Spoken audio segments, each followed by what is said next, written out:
Hi everybody, it's Chris, and welcome to another video by the Infinity System. This time around we have 5 tips to help trauma survivors survive the holidays.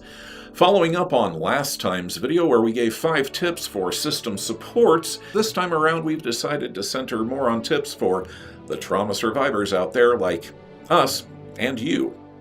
Tip number 1, celebrate you. Rather than putting your energies or time into the usual patterns around the holidays, obligatory family gatherings, etc., etc., etc., etc., focus on celebrating the good things about yourself. Get yourself a gift that you've always wanted. Get the foods that you want to eat and eat them, even if they don't match the holiday spirit. Focus on doing the things that make you feel comfortable and merry, not what others expect of you or what you think that they expect of you. Tip number 2, write down your safety needs and share them with your support person or system. As we covered in the previous video, sit down with your support partner and work out exactly what you need to feel safe this holiday season. What do you need to feel safe in various situations? Do you need someone to act as a buffer for you during family gatherings? Let your support system know exactly what you need to feel safe. Don't have one within the family environment?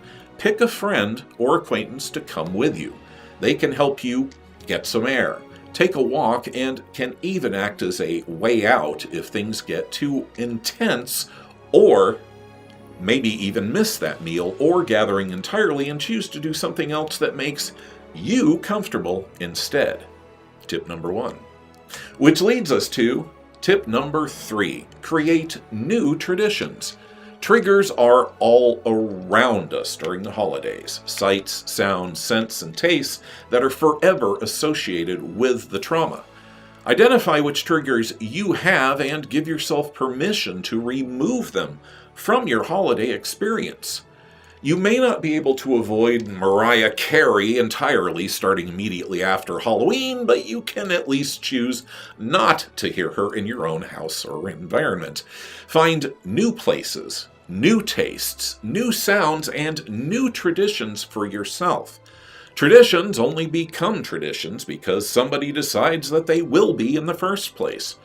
All traditions have their start, and you have the power to start one, or many. Tip number 4, identify your triggers, negative and positive.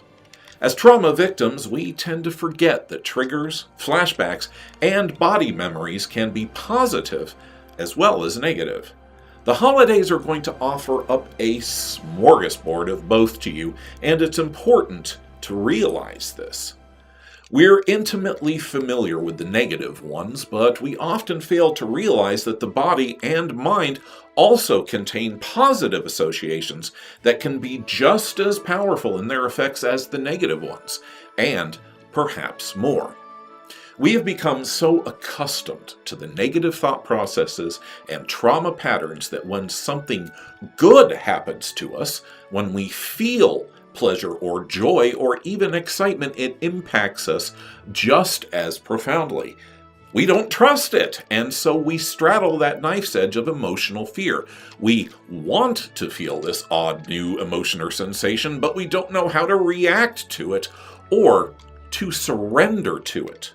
Most importantly, the last bit there.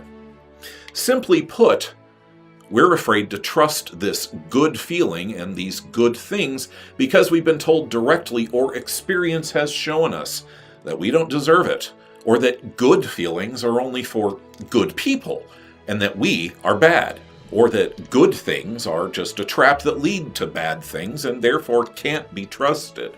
So we fall back on our old friend, the stress response cycle, and we freeze, caught in an impossible contradiction.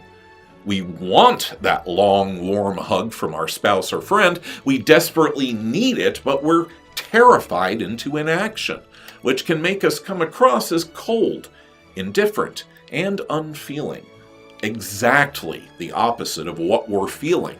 We're on the edge of breaking into an emotional mess just at a friend's gentle touch on our shoulder, much less a hug. Being icy is the farthest thing from our mind. Being able to recognize the reasons behind your reactions and then letting go of that reactive fear and surrendering to the moment to let yourself experience those good things is a challenge that is fought one trigger at a time. So it's important to know what type of trigger you're reacting to.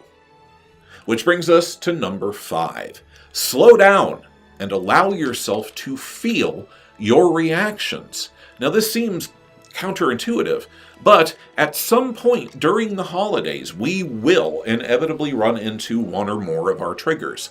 When we begin to feel them, it is natural for a trauma victim to try to drown them out by ignoring them and staying busy, pushing through the reaction rather than allowing yourself to experience it and to understand the connections between your reaction, the trigger, and how it ties into your trauma.